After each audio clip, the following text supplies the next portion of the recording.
to you Professor Jack Ahern, who is Vice Provost for International Programs, and who is going to give a short explanation of what is the Fulbright Chair is all about and how it came about. And then I'm going to... Thank you, Gloria. Well, I'm here to represent the International Programs Office and to welcome our distinguished visitor to our campus. The Fulbright Chair is a very special program that was negotiated by Sonia and Gloria with the Brazilian Fulbright Commission. It's a very special recognition when the university gets the opportunity to host a scholar of some prestige. So it's especially, Fulbrights of course are all prestigious, but this one is a little more on that. And it's also a wonderful opportunity for us. You know, Fulbright is a great bilateral reciprocal program that benefits both parties. Some of you students, I hope, will be applying for Fulbrights now or in the future. Our faculty apply for Fulbrights. We host other Fulbrights on our campus. It's really a fantastic program and one that we're very proud to participate in. And I'd just like to mention that this particular chair, we were obliged to put in some of the matching funds to support this chair, and those funds were provided by the International Programs Office, the Provost, and the deans of the two colleges that the Center for Latin American and Caribbean Studies is a part of, Humanities and Fine Arts and Social Behavioral Sciences. So I think it's important that you know that it takes some support to welcome a distinguished scholar like this, and it's being shared and recognized across the campus. That's all I'd like to say. I'm looking forward to your lecture, and I hope that you have a very productive and pleasant visit with us for the rest of your stay. Thank you. Yeah. So, Luisa Leite Bruno Lobo is presently the Center for Latin American, Caribbean, and Latino Studies Fulbright Scholar in Brazilian Studies. She is housed at the Spanish and Portuguese unit of the Languages, Literatures, and Cultures Department here at UMass Amherst.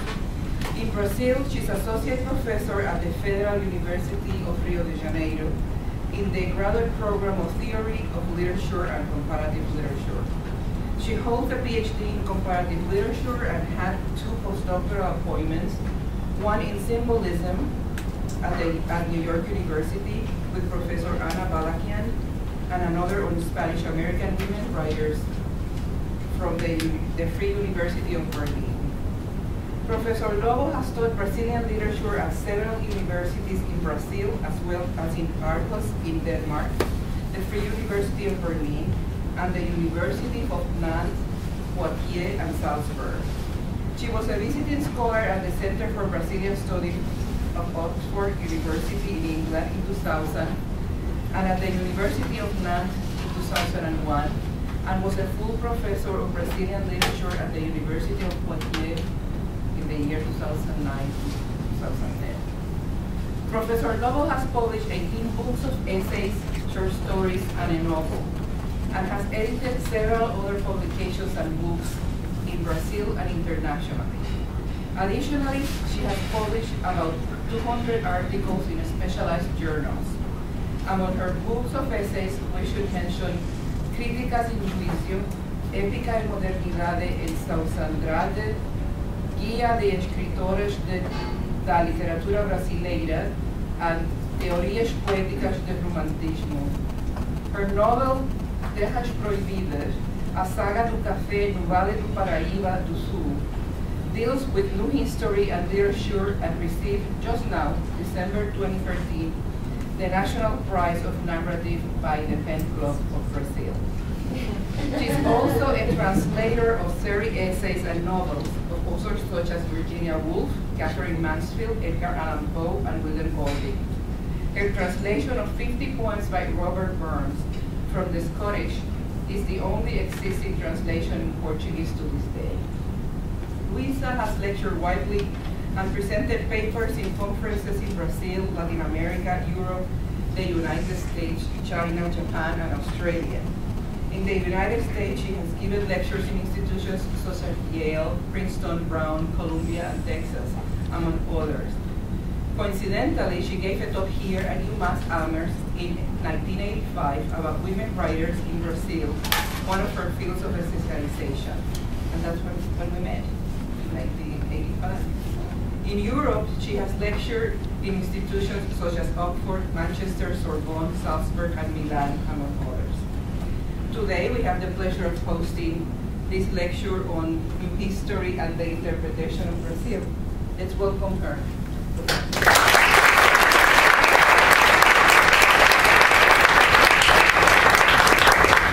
Thank you very much. I'd like to thank initially Professor Jack Adams, his Provost for International Program, Professor Gloria Bernabeu Ramos for the invitation, the Department of Spanish and Portuguese, Fulbright Commission, and the CIES in Washington for this opportunity to be here again in Amherst. So, new history and interpretation of Brazil. My aim in this presentation is to show to what extent the new history school developed in the 1970s by the French historians Le Goff and Fernand Braudel can help us to understand the history of Brazil. Its new view of history began in the French journal Annales in 1929, but the idea of new history itself, thus called by Le Goff, appeared only in the third phase of the journal in the 1970s, and it spread among most Western countries.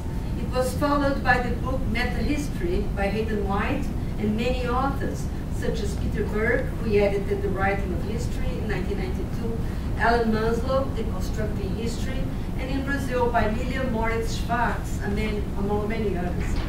New history is based on the idea that history is not a science, but a literary narrative, and that it relies on the interpretation of the past.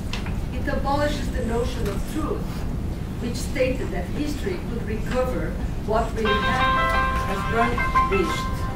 New historians applied Foucault's structuralist notion of episteme, that is, an epistemological cut in the social structure, in the way of thinking of a given society in a given period. It also attempted to reach the idea of total history, encompassing social sciences, structural linguistics, cultural studies, etc. It employed the linguistic term, which represented a breakthrough in historical studies. Saussure stated that the sign could have different meanings, depending on its position in a given sentence or text, in the synchronic level.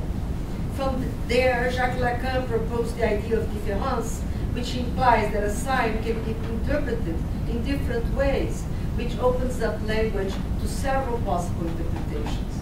When it proposes interpretation of what underlies the manifest content of narration about the past, new history includes itself in the postmodern condition, to employ Jean-François Lyotard's term in La Condition Postmoderne.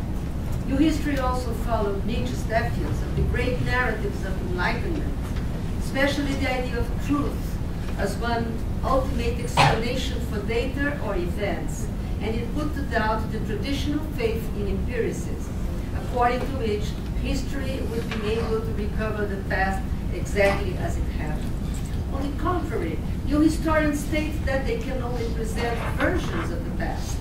They claim for their field of knowledge what Aristotle called verisimilitude in his Poetics, when he stated that he much preferred the picture, the mimesis of a horse with 5 legs in which he could believe than a horse with 4 legs that would not be convincing. So new historians perceived that they could only approach reality, not grasp it entirely through their texts. History of events, or Histoire événementielle, was corroded by these essayists, since they do not believe that dates, or archive information are a perfect representation of the past in the measure as they are selected, interpreted, and written into a text by those who have access to this data. Therefore, history is not exempt from ideology, another change to history which considered itself a science. Brodel tells us of a long duration history, an idea that he developed in his work about the Mediterranean civilization. First edition 49, second 66. He divides time in short-term, medium-term, and long-term duration, such as the long cycle of dominance of the Mediterranean civilization in Europe and Northern Africa. I'm citing Brodel here to state that the structure of power in Brazil has a long duration in the way it protects a privileged class in society and ignores the majority of the population. Now I come to the interpretation of Brazil. Many branches of new history have helped to understand Brazil since the appearance of this school in the 1970s. Oral history, which accepts interviews and testimonies. Popular history, history of images, microhistory, history from below, dos vencidos, everyday history or history of mentalities, showing how people used to live, interact, dress, eat, women's history, African, Brazilian history. All of these trends have combined to contest or bring up a new version of what was officially taught in the history of events, histoire événementielle, in the past. Beforehand, histoire of events only predicted a long list of important dates performed by heroic figures. It was meant to didactically impose an official history and favor nationalism. Several fields of thought within new history have been often practiced in Brazil and have presented many interesting rereadings of the past as it had previously been taught to us throughout the past. One example provided by the History of Mentalities and Women's Studies uncovered the private life of Dom Peter I, Dom Pedro I, our second Portuguese emperor living in Brazil, and blamed his violent behavior towards his wife, Dona Leopoldina, as responsible for her death. A perhaps more informative instance was the declassification of the myth spread out by Minister of External Relations, Rui Barbosa, that all the governmental archives related to the slave traffic were destroyed by him to clear the country from the memory of the slavery states. In reality, say new historians, Rui Barbosa wanted to defend the government from being sued by the 7,000 slaves still living in the country in 1888, the year the abolition was declared, and by the descendants of what we can now only suppose were 6 million slaves brought to Brazil. Many say they were 20 million. The ironical mode of interpretation, which is proper to deconstruction, according to Hayden White, stresses the opposite of the dominance view and shifts emphasis to the facts that are relevant to the dominated. History of mentalities, while it clarifies the way how the subaltern classes or the slaves lived in the past, what they ate and thought, help us to better understand the tense relations existing between the ruling class and those below. This situation is normally masked in the official histories of the past, but it is particularly useful in the analysis of a country so contradictory and so full of contrasts like Brazil. My point here is that Brazil did not create a model of economic and cultural development of its own, due to several reasons that we will examine here. The fact is that the problems that it presents nowadays are almost the same as those it presented in its colonial, imperial, or monarchical times, and even during the first and second periods of the Republic, proclaimed in 1889 until the first half of the 20th century. This is a result of a series of conditions. First, the ruling Portuguese crown moved to Brazil in 1808, a unique fact in the Americas, except for the 2 years during which King Maximilian I of Habsburg reigned in Mexico. The Portuguese crown concentrated power in the court of Rio de Janeiro and did not develop the country as a whole. Second, the form in which the Portuguese donated land in the colonial period, granting noblemen enormous hereditary captainships, capitanias hereditárias, sometimes the size of Holland, Pernambuco, sometimes bigger than France, Minas Gerais, or even larger, which are our present states. Later, Portugal gave away to rich Portuguese immigrants sesmarias. Etymologically, sesmar means to divide, set limits to the land, demarcar, consisting of enormous grounds which ran for kilometers, or gold mines that they could exploit with their slaves while building and developing the land. These donations were the origin for modern latifundios, enormous plantations held only by the rich white population, whereas poor agriculture peasants were bereft of a lot of their own in which to plant. This land problem was never solved by the government and is in the root for the present perverse distribution of the population, when almost 85% of the Brazilian population lives in urban cities, urban areas. The census of IBGE 2013. The majority have not received the necessary background to work and survive in these urban centers. And this explains violence, poor housing, lack of employment, civil rights, and illegal activities such as drug dealing.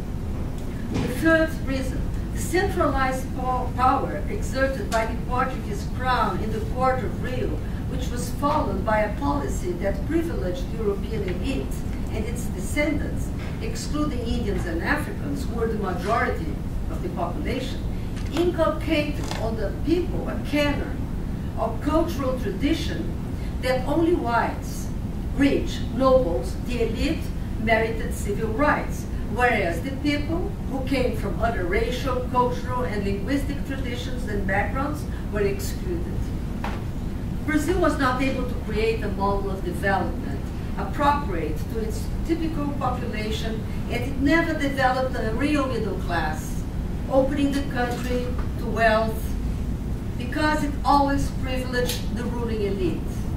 Today, this elite is composed by the politicians, great construction entrepreneurs, bankers, the great loan owners of soya beans, and livestock, cattle in Goiás and Mato Grosso. Since the majority, the fourth reason, since the majority of the population was historically excluded from the benefits of society, there was not a good system of public education, which resulted in the enormous gap of classes and mentalities between the elite and those below. Many ex-colonies were able to supersede their past relation with the metropolis and developed an independent model of growth according to their national demands and characteristics. Apart from the example of the United States, we can also cite Canada, Australia, Argentina, Chile, and Uruguay. These three Spanish-American countries just cited do not present such an elevated level of economic growth as Brazil, which is the seventh economy in the world. Now, however, they offer much better quality in the standard of living, schooling, security, and distribution of wealth among their population than Brazil.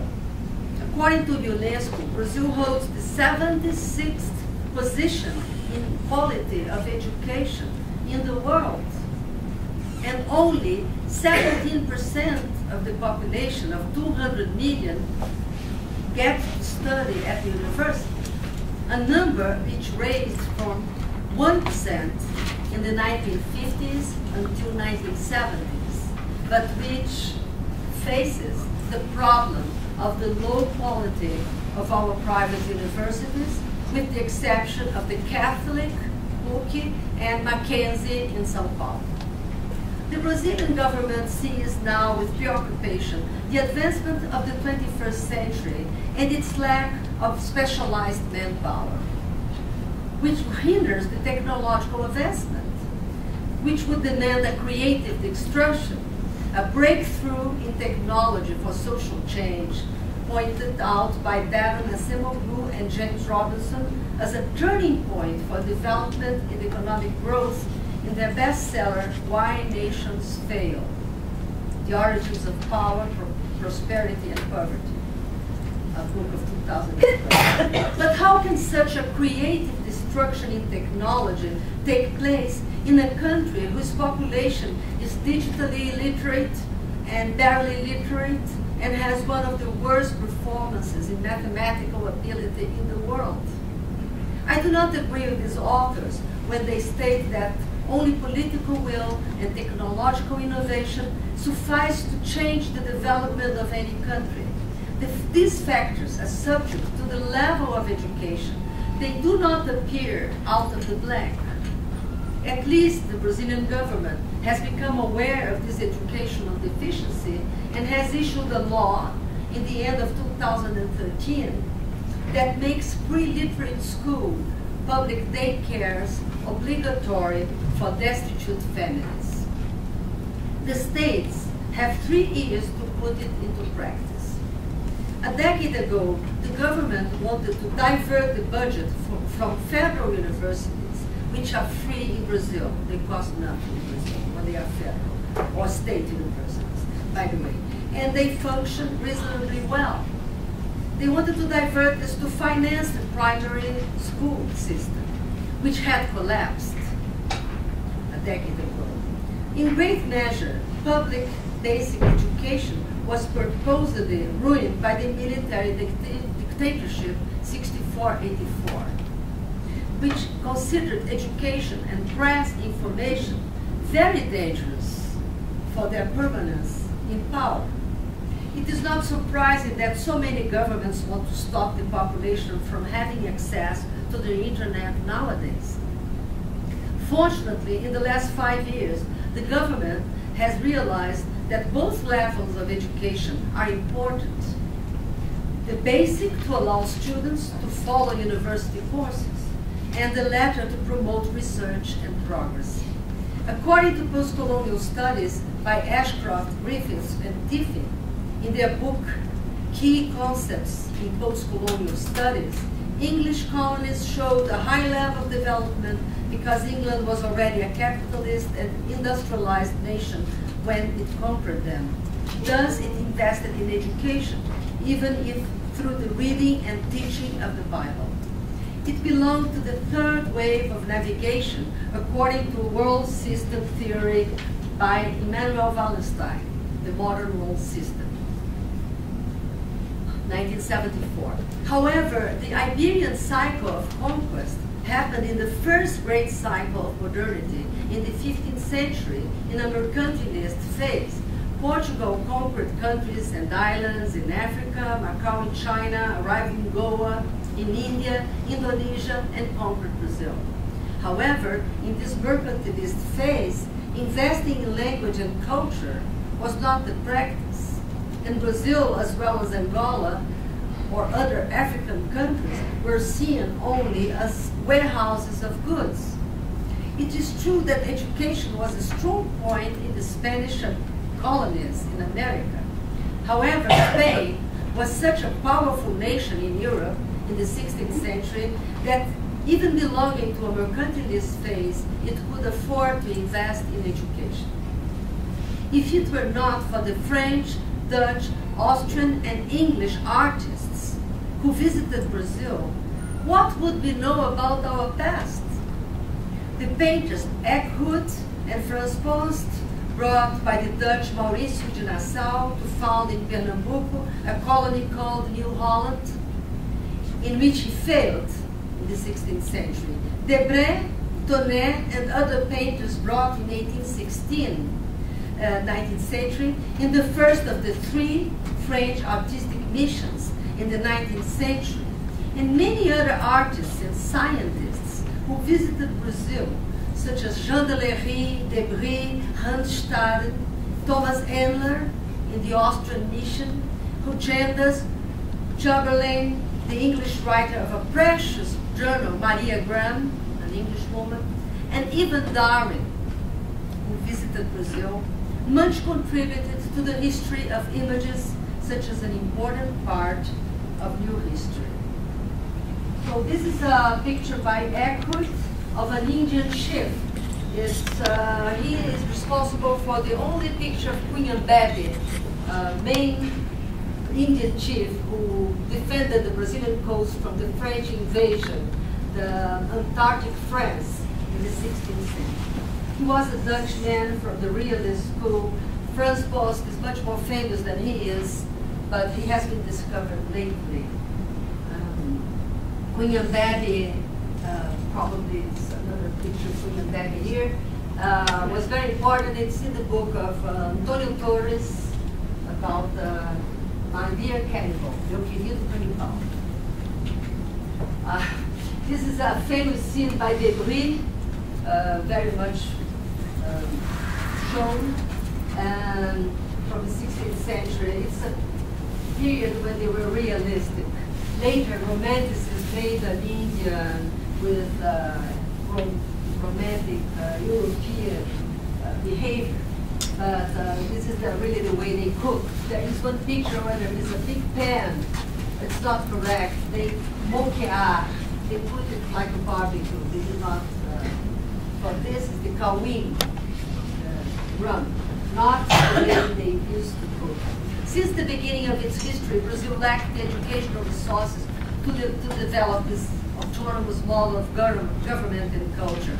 Brazilian writers and artists, the intellectual elite of the country, who normally concentrated in the port of Rio in the 19th century, according to Raimundo Faora, in the Pirâmide and the Trapézio, while studying Machado de Assis, these were patronized and personally granted scholarships by the Emperor Dom Pedro II to study abroad, in Coimbra and Paris, to practice art in France, music in Milan, or to publish books in Europe and Brazil. These favors were granted as if they were personally given by the emperor and were not public money. Thus, the crown counted on the support of the elite, which helped perpetuate this foreign, decentrate cultural model. An external monarchy ruled the nation. Basic education was barely provided in religious institutions. The Portuguese crown benefited those who supported it and spread its ideals through scholarships, which were given personally by him. And the European model was thus imposed as an ideal in Brazil, at the same time that the elite despised the majority of the population, which was excluded. All of these factors contributed for a lack of a national model of development and culture. Exactly what was called by Roberto Schwartz, ideias fora do lugar, misplaced ideas, while analyzing Machado de Assis' work. The axle of functioning of the country was displaced to the other side of the Atlantic, as abundantly shows Lilian Moritz Schwartz in As Barbas do Imperador. It's translated, The Emperor's Beard, who pointed out the contradiction of having an European reign ruling a tropical country inhabited by a non-European population. To put it in ironical terms, one of the modes of thought proposed by Hayden White, we became a nation without a nationality, a nation functioning in an external nation with the eyes turned to the sea. These are the roots for the separation of classes that shocks us until today. Late abolition of slavery, actually, we were the last nation in the world to abolish slavery. And lack of a good educational system were some of the motives for a cultural and economic condition that has not changed, only perpetuated the same model since colonial times.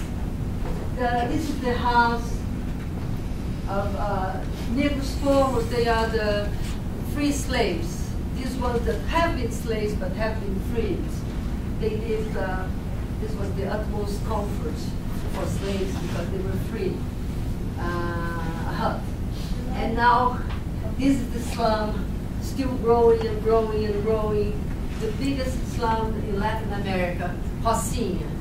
As the name says, it was just a plantation in the city, but it became the diminutive is Rocinha, small plantation, and now it's spreading, and we have more than 40 in the cities. It never stops. It's an ecological problem. The forests are being destroyed, and nobody knows how to stop this. You know who's the painter for the previous one? The one is in the northeast by Debré. How they lived. The slums were like this in 1950s. Now they have bricks. Then they got wood, and now they have bricks. But the conditions are, the trees are gone. In the 1950s they have a bird, a cage, a bird, trees. Now it's just swelling forever.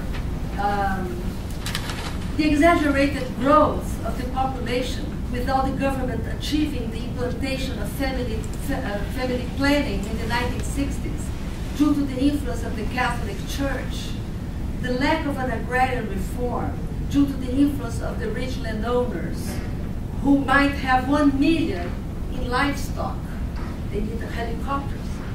Nowadays, soya beans plantations, the absence of hospitals and health care to the growing population, the lack of lots for the peasants to develop family agriculture, the swell of urban population, all of these factors provoke the swelling urban problems that haunt the country today. Crime, drugs, unemployment, lack of opportunity for work and study, police violence, and in the society in general. The system of concessions, advantages, and privileges for the elite, with laws made by the rich to protect themselves, has left their lot in the present situation of the country. Many of the items introduced in the 1988 Constitution have tried to minimize these perverse effects on the social differences existing in this country. But they are not enough, and they give the impression that they are meant only to obtain votes for the next elections, not to really bring a planned and integrated policy to deeply change the structure of functioning of the country. It's episteme, as Foucault calls it. So this is the Debré's picture of a table in the 17th century in a sugar farm in the northeast Pernambuco. And we can notice that they are fashionably dressed, as in Europe, whereas the slaves are ready to serve. There are several, 3, and she has a peacock fan normally. This one is not maybe peacock fan, but made of a peacock feather, but she is refreshing the masters, and whereas the children are naked, walking and crawling on the floor, and she's giving food from her plate, which I think it's disgusting because that's what you do with dogs and cats. So this is according to the German anthropologist Norbert Elias. He made a fantastic book. He's one of the pioneers of new history called The Civilizing Process, Sociogenetic and Psychogenetic Investigations, first edition 1939, showing how important civilization at table shows the totality of the functioning of that society. Sometimes you see, this is in Holland, in Baroque pictures, you see lack of hygiene. Sometimes in the medieval scenes, people like this, in a little disgusting aspect. But that scene is 400 years later, the Burke painting in the 19th century. This is a little European scene that was brought by the Dutch in Pernambuco while they tried to invade Pernambuco. But the cacatua is the local touch. The cacatua is a kind of tucano. All of these fruit are from Brazil. So when Norbert Elias says that table is a kind of illustration for civilization habits, we are using the metaphorical mode of thinking according to Hayden White. Now here again, Debré, I put this title, The House is in Visiting, because there is a visitor. In those days in Pernambuco, life in the farm was very precarious. I could speak a lot about that, I'm going to cut this. It has been compared to feudalism and so on. Nothing to do, because slavery is much worse than feudalism. But this is a big event when somebody arrives and everybody is fashionably dressed, and of course the slaves are semi-nude. This is Debré, our most important painter, realist painter, French, from the first French mission. He came to 3 missions in Brazil. And this is his travel notebook that has been republished lately. So this scene from Pernambuco in the 17th century shows the European ladies in the place where clothes are washed. So the total contrast of the way of dressing, and somebody's beating a slave over there.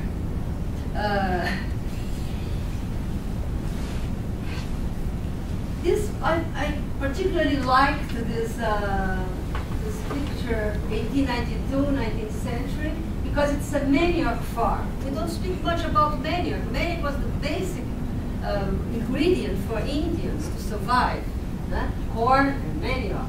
And they are working here. It's already after the abolition, but you can't tell the difference between the slaves and these workers that are freed 3 years later. And this is Debré again, 1823. This is a escravo de ganho, which means a slave that works for the master. And some women have worked as prostitutes to the family of Silva Durão. So you can do whatever the master orders you to do, because the money is divided between the slave of ganho, the one who gets money in the street, and the owner. Some escravos de ganho have become rich, and this has been used as an excuse to say that slavery was not that bad, since some women, slaves, after being prostitutes, they made money and so on. And this is a peddler, Mascate. Chamberlain is an English painter. You see the difference in style. And the poor man is carrying everything on his head, as slaves very often do. Even in the 50s and 60s, they carried water for the slums in their head. And now they don't do this anymore. And this is the return of the owner to his land, being carried. Of course, we don't have this anymore, but he painted this in the 19th century. Probably about 18th century. No? The much commented promiscuity between the white masters and the black slaves that existed in Brazil's northeastern sugarcane farms, I'm speaking about the 17th century, according to the anthropologist Gilberto Freire in his famous Casa Grande Senzala, translated Masters and Slaves, is a false interpretation of the tense class relationships in Brazil, in my view. Promiscuity has nothing to do with any intrinsically existing sensuality in any race in particular, but with the cultural characteristics of the relationships established between masters and slaves, the dominant and the dominated in a given society. The subaltern are but sexual objects for the master, since they are their private property. These misleading ideas inspired Sérgio Buarque de Holanda to form his notion of the Brazilian cordial man, homem cordial, a hearty man with no grudges, no sense of reaction or revolt. This has been counterproved by the several riots and rebellions which took place during the imperial times and in these farms, as history of mentality has shown. Such idealistic ideas that circulated in the 1950s and 60s generated the notion of an imagined tropical permissiveness and blissfulness, which composed the false myth of Brazil as a racial democracy. This idea was reinforced by a papal bulla of the 16th century stating that paradise was below the equator, since they did not find it in Europe or in Africa. Certainly Brazil was no paradise if you were an African slave or a native Indian killed or expelled to the hinterland. But the 1970s have attended the emerging of the black movement in Brazil, especially in São Paulo, and the official registration of many Indian reserves. The great difficulty is maintaining the reserves and not letting them be invaded by the poseiros, the landless peasants who do not own land to plant because of the existing latifundios, the big properties. Those do not leave much land for independent farmers or agriculture peasants, trabalhadores do campo, to plow, even if their farms are unproductive. Hence, violent land invasions and reactions to them. Almost no land has been distributed to peasants in Brazil in the last 20 years, in spite of speeches on the contrary, which represents a victory on the part of the latifundio and agribusiness. After the 1970s, the ascension of the black population saw the emergence of movements such as Quilomboje in São Paulo, a group of graduate African Brazilians who write and publish their own magazine since then. This picture by Ugendas, very important painter in Capoeira, shows that the rhythm, the dance, the music that pervaded samba, but also the capoeira, a self-defense in the farms. They make it appear like a dance, but they were practicing their defense against the farm owners. There are many academies of capoeira all over the world that accept women nowadays and so on, but few people know the intrinsic esoteric link to the African religion that samba and capoeira have in their music and in their practice some esoteric African rite impregnation. The figure of the Carioca Malandro, the Brazilian dandy, was always depicted in the 1950s samba lyrics as the stereotype of carnival bliss. He was sung as a bon vivant, composing and singing samba on his guitar, wearing a striped t-shirt, white suit, and a straw hat. On the contrary, he was underemployed in a growing industrialized urban society. Mário de Andrade, in his book Macunaíma, 1928, went as far as mixing up the figure of the African-Brazilian malandro dandy in the suburbs of Rio with the Indian trickster god Macunaíma, whose name means the great evil one. In Andrade's book, he's a trickster. In Andrade's book, he came all the way from Marajó Island in Pará, in the Amazon region, to live in the industrialized and very urbanized city of São Paulo in the 1950s. This is not Macunaíma, but it is an Abapuru, a representation of the Indian by modernist Silas do Amaral, with all of these colors. And of course, Macunaíma wants to have a lot of pleasure. He goes where? To Rio de Janeiro. And in Rio de Janeiro, he finds Carnival, which is a parody of the court. In the beginning, Carnival was to imitate the slaves, imitated the fashionable people from the court of Rio de Janeiro. This is the origin, because in the Northeast it was totally different. It was the corso, something very different, looked like Carnival in Germany and so on, more political, another way. But in Rio it became a parody of the court. And of course, if you speak of Carnival, you speak of the mulatas. The biggest painter of mulatas and popular figure was de Cavalcanti. De Cavalcanti is painting here all of this carnival bliss. Musicians and painters helped to develop the myth of an intrinsically sensual and happy mulata, as did the Cavalcante. Lately, many of these mulatas have lost their status as queens of carnival, rainha do carnaval, leading carnival parades for white TV actresses who approach the white ideal and Hollywood pattern of body aesthetics. For the history of mentality, the idea that is conveyed in that is these authentic mulatas from the communities where carnival is rehearsed in Rio are not sufficiently beautiful to figure out in an African party that is shown around the world. That is the message that is passed to a white TV actress instead of the people who really dance and rehearse in the communities.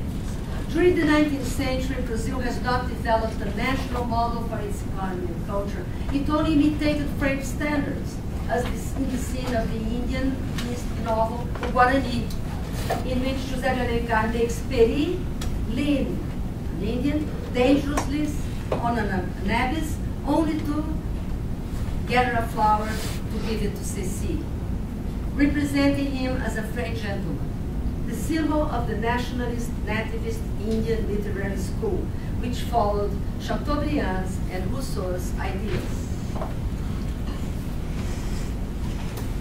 So Dom Peter II, not Dom Pedro II, at 15, they lied about his age to make his coronation, because they needed a king and he was not 18 yet. So they said he was almost 17 and of age and so on. So we got our king. There was a regency period that was very complicated.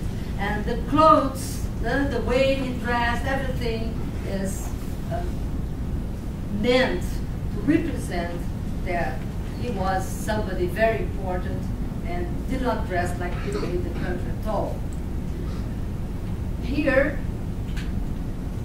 as an old king, you see all of this European attire, the theater, people all dressed, with gloves, oh, so warm, and he's also wearing gloves. It's a torture. And all of the symbols of the crown, etc. All of this is in Brazil's Petrópolis, very good to show you. Now, this is the image of an intellectual. He was really an intellectual, but this is to show the population that he reads, he's able to read. And he is the family, a little bit before the exile, they had a summer palace where the Museum of Petrópolis is, and the king, Princess Isabel, who abolished slavery, his wife, Teresa Cristina, Conde de, a French husband, and his children. They are most of them dead now from the Bragança. The possibility of returning to the monarchy is almost no. And here the Queen, Dona Teresa Cristina. I could speak a lot about all that, but I'm going to cut short this. And this is the picture of independence of Brazil, showing when 1821, independence from Portugal, all of the way the court behaved and dressed in contrast with all of these slaves and poor people. This is the caricature about Dom John VI, the first emperor, with his wife Carlota Joaquina, very much criticized. He was also very criticized. Of course, the colony also always criticized the metropolis, and they are sitting here, and everybody has to kneel down and kiss his hand. This was abolished by the other kings. This is the palace of São Cristóvão. After that first palace in Praça 15, they moved from Pedro I to São Cristóvão, a Quinta da Boa Vista, Paço São Cristóvão, and this is a famous gate. England gave this gate to Brazil. England practically possessed Brazil economically through Portugal, and nobody knew what to do with the gate.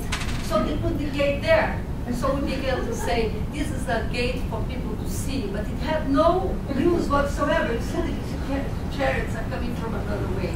So it became like a dictum of para a igreja ver. So in Brazil, everything is just to allow it to be seen, but it's not serious, no? As the board said. It's not very serious. It's just to pretend, unfortunately. And this is the museum today. It's a museum of science. Is the gate still there? The gate is still there. It is not is it not a contradiction that Dom Pedro I, the second emperor, in his coronation ceremony, dressed as an European, with boots and spear in hand, wore a cloak with an enormous yellow collar knitted with toucans feathers, birds' feathers, a symbol of Indian headdresses, a symbol of cocaris of Indians. According to Lilia Schwartz, this was meant to indicate that he was the emperor of all Brazilians, including native Indians. This could also be explained by the fact that during his reign, Dom Pedro I's reign, there were a series of rebellions attempting at independence in the states of Brazil, which could split the country like Spanish America. The fact that Dom Pedro II, the second, the last emperor, was never photographed at the site of any slaves was meant to indicate that he was a modern king. Again, history of images will reveal the underlying motivations of life in court. European way of dressing of Dom Pedro II from the Braganza dynasty, the Bourbons and the Habsburgs, and his wife Teresa Cristina, descending from the reign of two Sicilies, Sicily and Naples, do not actually denote the modernity that the emperor wished to exhibit, since they are not fit to the warm tropical weather.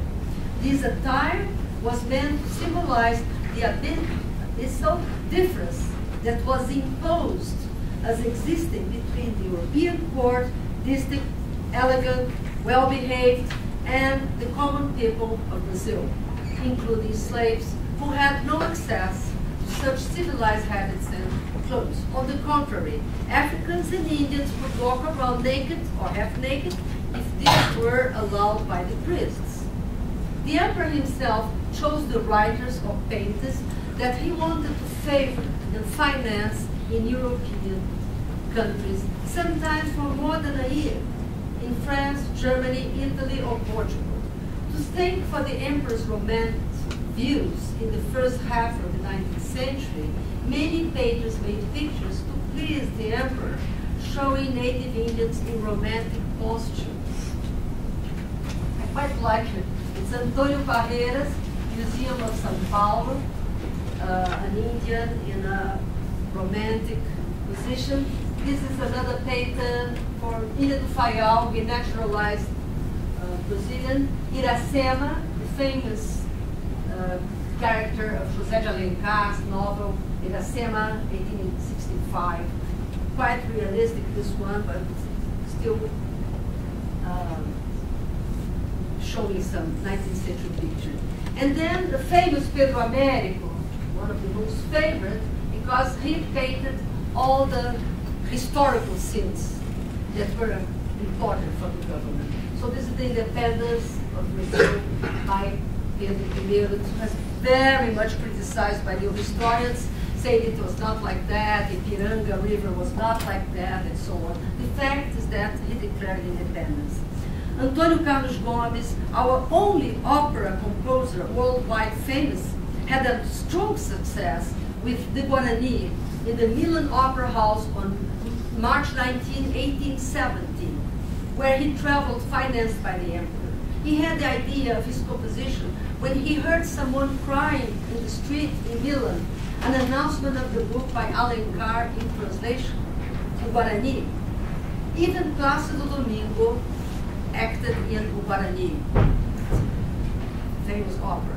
The same system of concessions and advantages given to artists, musicians, painters, writers by the emperor himself can be considered a synecdoche, to employ Hayden White's term in meta-history, of the functioning of the country.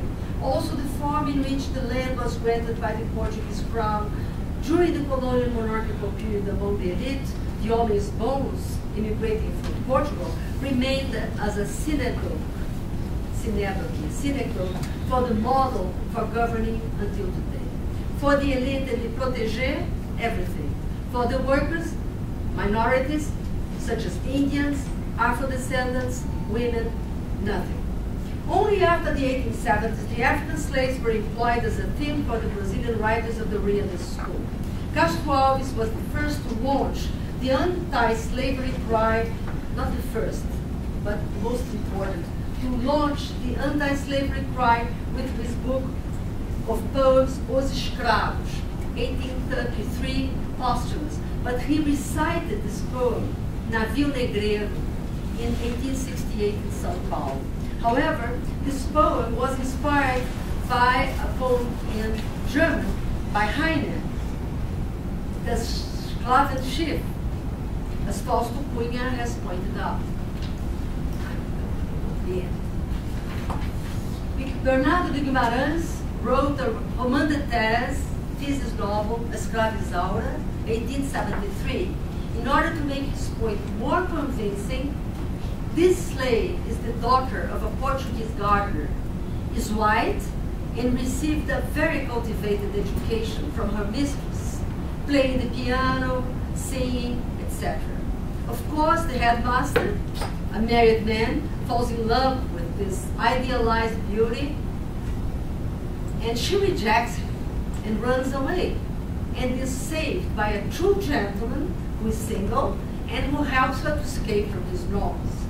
This is the kind of plot that has always appealed to sentimental audiences, and it has even recently crossed the Atlantic to Portugal, Angola, and as far as Russia, and lately to China, in the form of famous TV serial that celebrated Lucélia Santos as the eternal Isaura slave.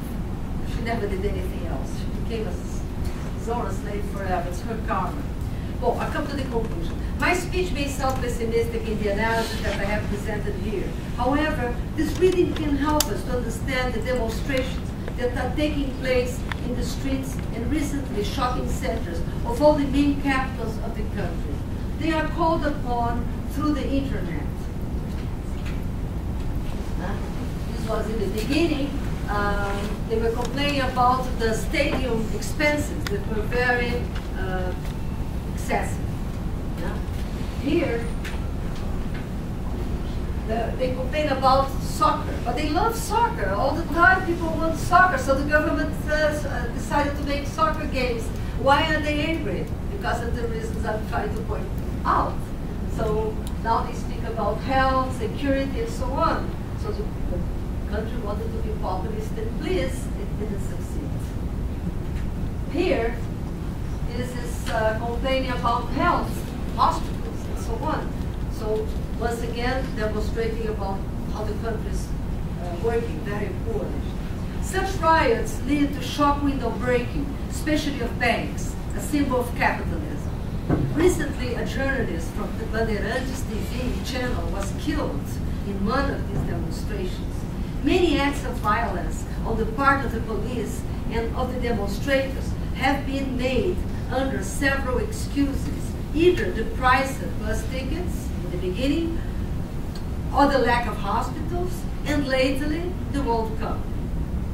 In fact, these riots declare that they have no political party, but they hate the media, which reveals acts of vandalism which the population does not approve. Slightly better schooling and access to computers have allowed young people to contest the present form of government. They are tired of the scandals condemning the constant concessions of legal privileges to construction entrepreneurs, bankers, and dishonest politicians, as well as corruption in all levels of government. However, this model persists in the measure that the liberal middle class also does not want to give up its privileges to share with all.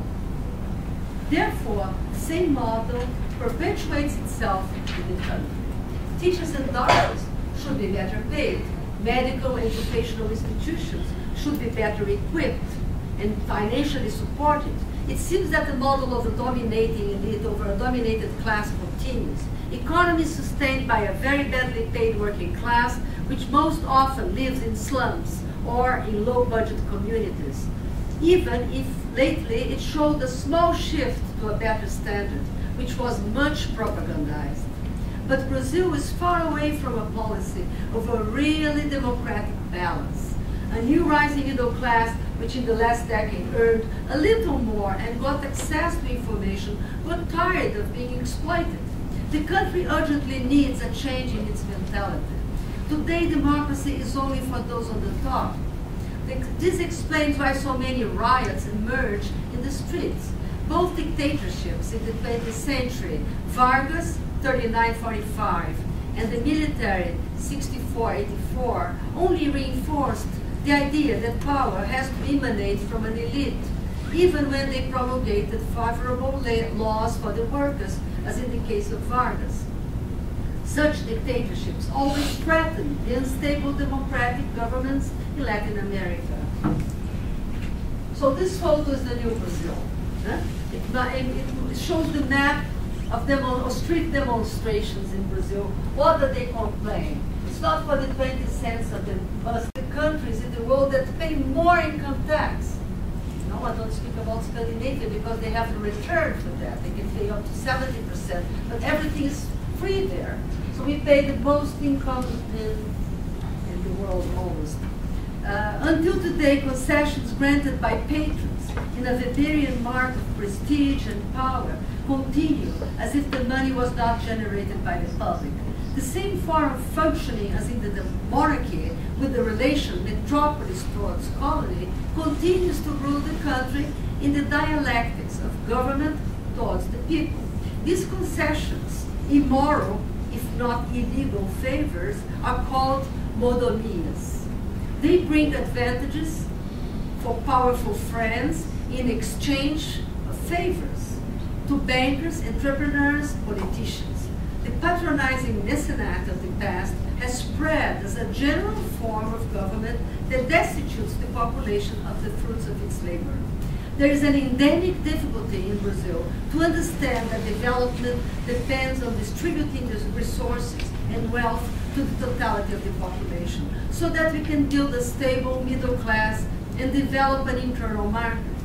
The lack of the idea of citizenship, since we always function in the dependence of a foreign model, allows the ruling elite in Brasilia, sometimes detractively called the fantasy island, the capital is the fantasy island, to behave as if they were a nation within a nation, or as if they did not belong to the nation. The political class justifies all of their ill deeds, malfeitos, a metaphor for corruption, with the cynicism and no show of guilt, since they consider themselves as an elite who can do what they feel like because they have been elected. They despise the Brazilian population in general. In fact, they have been voted for by a population which lacks information, since voting is obligatory in Brazil. The Brazilian youngsters who will demonstrate in the streets of the big cities do it in the hope to scare these politicians and make them reflect on their ill deeds and ultimately change the political model of the government. The danger of such demonstrations to provoke a new coup d'etat with the excuse that the government must protect the country from becoming uncontrollable. This would be a fatal blow to the little democracy we have acquired after the Republic in the 20th century, a quarter of which consisted of 2 dictatorships. Thank you.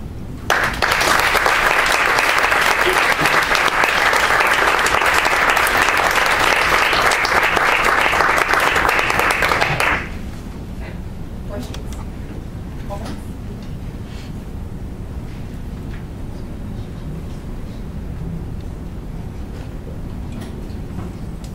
So you look at, you discuss this framework for assessing the interpretation history of Brazil and the way Brazilians look at themselves nationally, right? You can say that there's a nation, there's a separate nation citizenship, You Can you speak a little? okay? You outlined that there's a clear difference between Brazil as a monarchy and when there's an exaltation within Brazil, and then post that period, especially in the 20th century. Where does the shift take place where the Brazilian elite changes its eye from Portugal to France and England? Does that happen? Is that a smooth shift, or are there still colonial legacies that are connected to the European or not? And how clear are they? I think that the function of the metropolis is to exploit the colony. Otherwise, why would you have a colony so far away across the ocean? The problem here is that the imitation and the continuation of this model turned to Europe, and then we could go into even to the imitation of the United States. The most important thing is that we did not develop a country turned, a government and a model turned to ourselves, like the United States did. People opened universities here, they have their churches here, they have all of the system that developed into an autonomous country.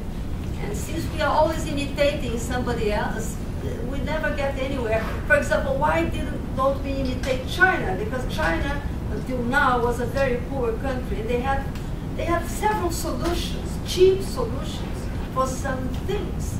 No, we always imitate the United States, which is the first economy of the world. So there's a lot of corruption, and at the end, things don't come through. What happens to the pollution of Guanabara Bay? It is 100 more polluted than the Bay of Tokyo. It's 40 years they speak about a project of taking the contamination of Guanabara Bay. Many people have received money, engineers and planners and social scientists because of the sewage system. We heard a lot about that, and still Guanabara Bay is polluted. Nothing happens. So why not do something smaller, in a smaller scale, using the local manpower, which doesn't have much instruction? No, you have to use high technology. The number of foreign people we are hiring in Brazil is any building, you immediately call a French architect or a Spanish architect to build a simple house of music in Barra da Tijuca. You call the biggest name of Spanish architecture. We never believe in the people. No? This is the people that had modernist architecture one day. Why call somebody from abroad? There was a French who wanted to build a caravela, enormous ship, downtown in the harbor, so it would block the view for the mountains. Everybody said, we don't want this, we want to see the mountains of Rio. So fortunately, the population could break this invitation. Why? Because then there would be a lot of condominiums, of site financing, things that would happen. So we have heard this story repeatedly. A fair in Hamburg, and then all of these dollars that disappear. Rentals of buildings in Germany for millions of euros just to have one fair with nothing on the wall, nothing whatsoever. So journalists are doing a very great work also in the sense of unmasking the way the country is functioning. So these demonstrations may show change, some change in the way Brasilia is ruling the country, and also the states. But it's difficult, very difficult, right? The privileges are already there. I would like to say a few things, and I would like to hear you responding to those things. Really hoping that we can have a dialogue. I confess that I'm a little troubled about a few things here. First of all, when you kind of present your framework, right? It's like a new history, and it's like the interpretations of history.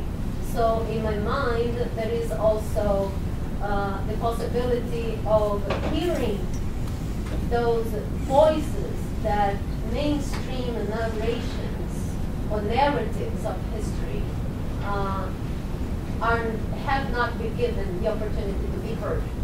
So when we think about narrations of history, and like I'm talking about narrations of any kind of history, I think about those people who have been narrating history for a long, long time, and whose voices have not been heard or have not been given the credit, right? Or have been discredited or not legitimized in many, many ways. So, so for example, when I see the pictures of the paintings you showed us by Debris, Chamberlain, and all these European painters who go to Brazil and you said it very well. You just, I guess, you did not explain the mission, but they go in a mission to portray Brazil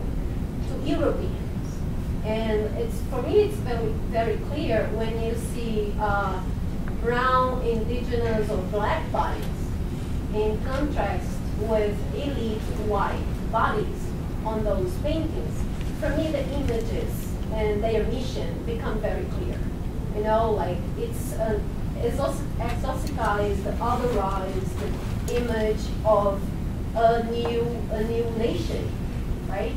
And there are lots of layers of messages in those paintings, right? That we could explore if we're talking about new history approach of new narratives of history. When you say, for example, you point out Caswell as this icon poet who, who shouts like an abolitionist cry in literature. I ask myself, and now I ask you, how about Maria Firmina dos Reis, who in 1959, if I'm not mistaken, she publishes Bússola, which becomes then, now we know that, because we have now history and new history approaches to show that not only the first abolitionist novel written by a black woman in Brazil, but the first novel, the first Brazilian novel written by a woman. And she is aware of that, and she says that in this epilogue for the novel. And it's a novel written by a black woman from the perspective of a black character. So she's not only dealing with the question of slavery, but she's dealing with the question of slavery from the point of view of a slave, of an enslaved person. So I just would like to hear you on, those points and how, in which ways you were offering us a new framework of a different narrative or alternative narratives of history. It's nice that you mentioned Maria Firmina dos Reis, because I was the one to publish Maria Firmina dos Reis' Úrsula, and at least in the south of Brazil, there was the first edition, and then I know where the first edition is. It's at the house of the researcher. And then the second edition that nobody knew about, José Nascimento had published it. And then I did it in the year of abolition, centenary of the abolition, 1988, which was 100 years of abolition, and showing exactly that the first woman writer was not a white woman from the south, but a woman from the north, that Maranhão was very privileged at that time. It was a very rich state in the 19th century, with cotton and rice, because of the secession war in the United States. They were big producers. They brought big opera companies to Maranhão and to Pará, in the north of Brazil. Now it's the worst state in Brazil. I think I did a lot of that. It's in Crítica Sem Juízo, the newspaper, etc. I wrote a lot about African Brazilians, about women writers. In fact, I wrote 50 pages for this. And then I had to cut. I cannot show many voices when I have, God, I gave you 30 minutes. I squeezed into 50 minutes, a little bit more. I wanted just to make a point there that people are slaves to stereotypes. And that received model is a stereotype, it's a canon, it's a tradition, and people cannot get out of this pattern. And I receive emails from my colleagues derogating the Workers' Party. But many things that the Workers' Party is doing is good, like having daycare for destitute families, where the children start to learn very young, at 2 and 3 years old. There are, especially on the internet, possibilities for publication, for expressing oneself. Of course, the big publishers are closed for the popular voice. I cited Quilomboge.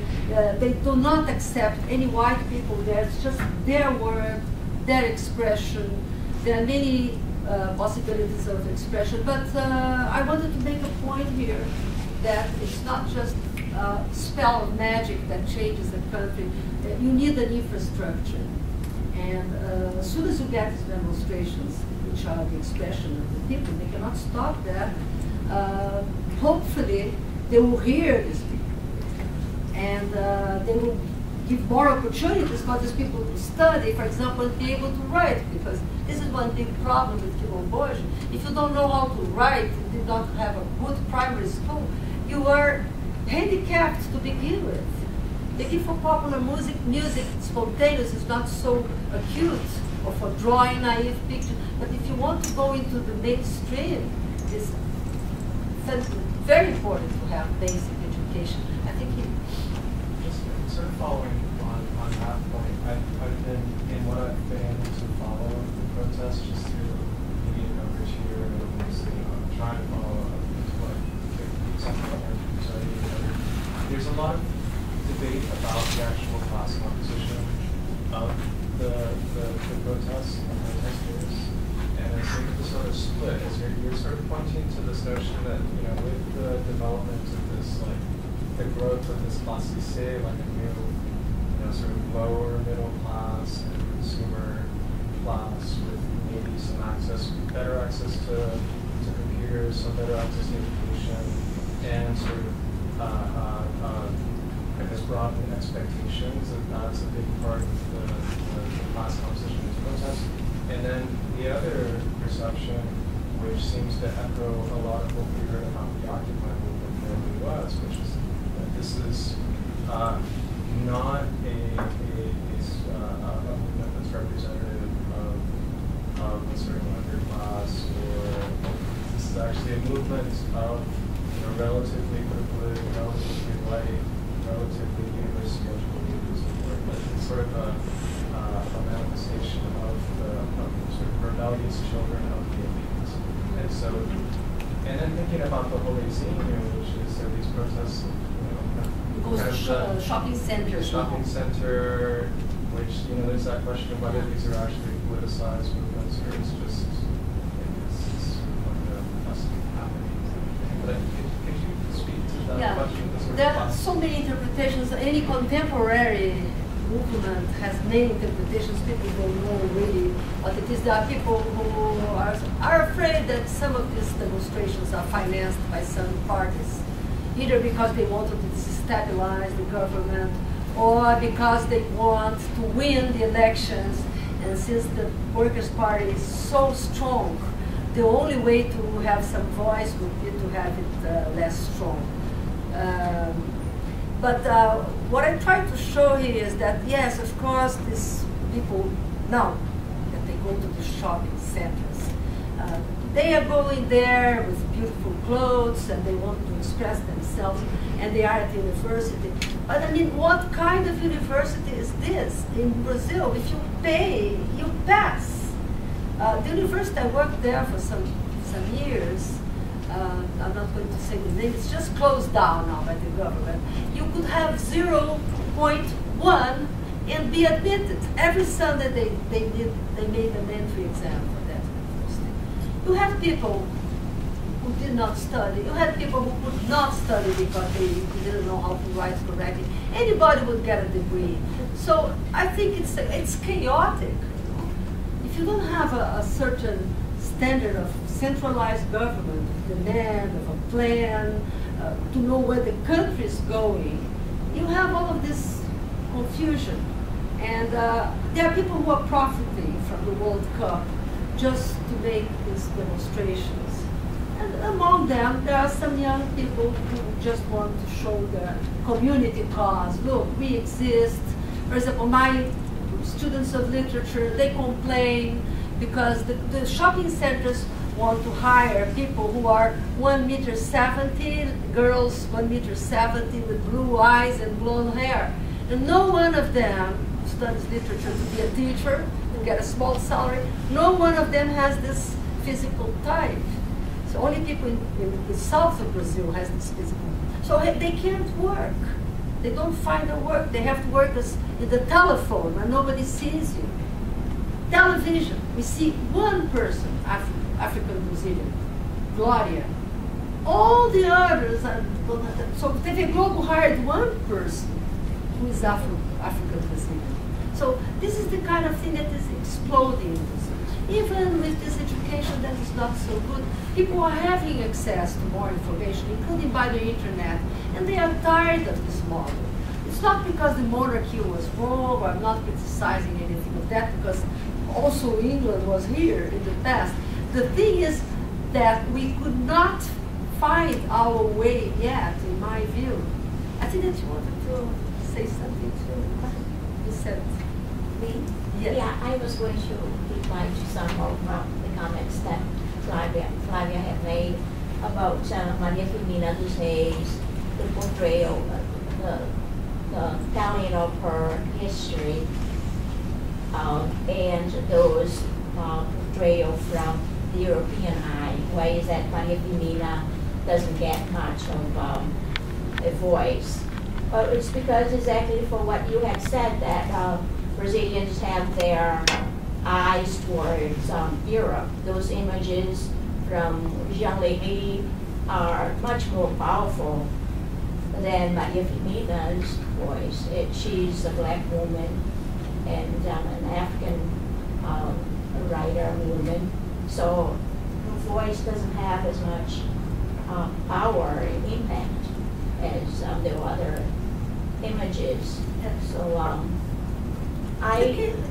the case of Maria Firmina is complicated because there was only one copy left that was found by Horácio Macedo, and he didn't know who a Brazilian was. So he found out in a book of pseudonyms that a Brazilian was Maria Firmina dos Reis.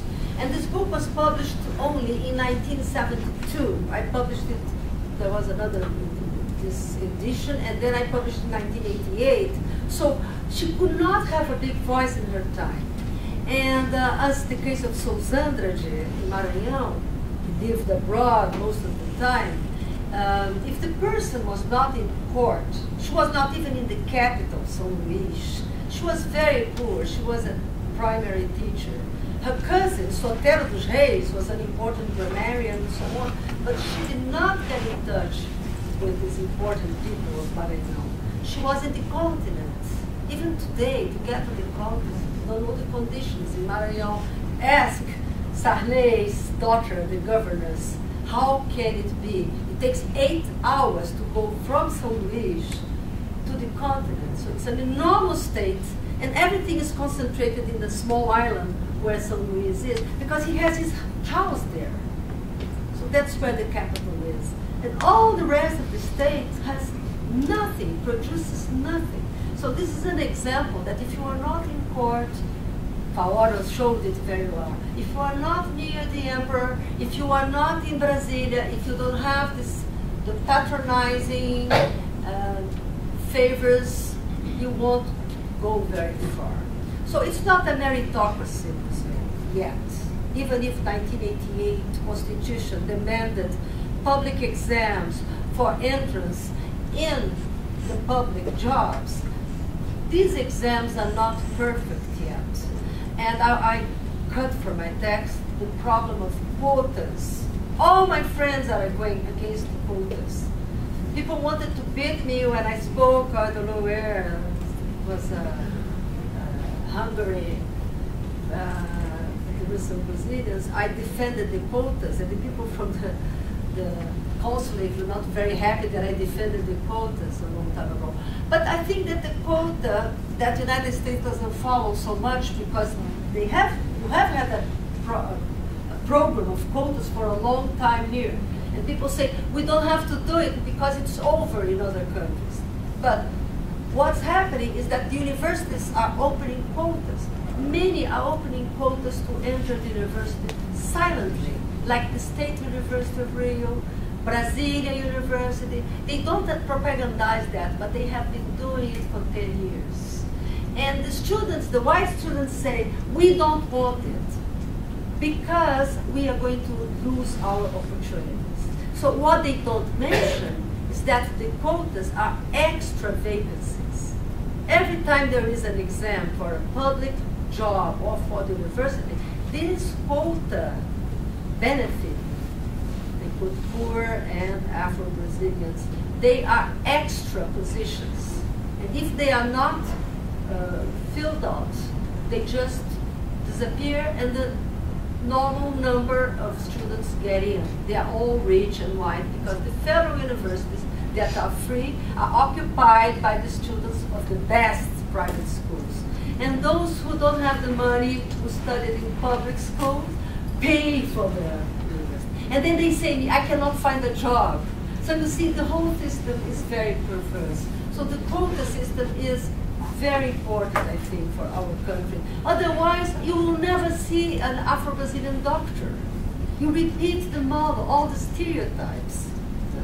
And all the women occupy the jobs that have become more popular, more numeral, like teachers, doctors. When you come to engineering, to the big positions in the firms, executives, all of in the politics, they are men. So we have to open quotas. Women don't need this so much because women are studying very much in Brazil since the men go early to job.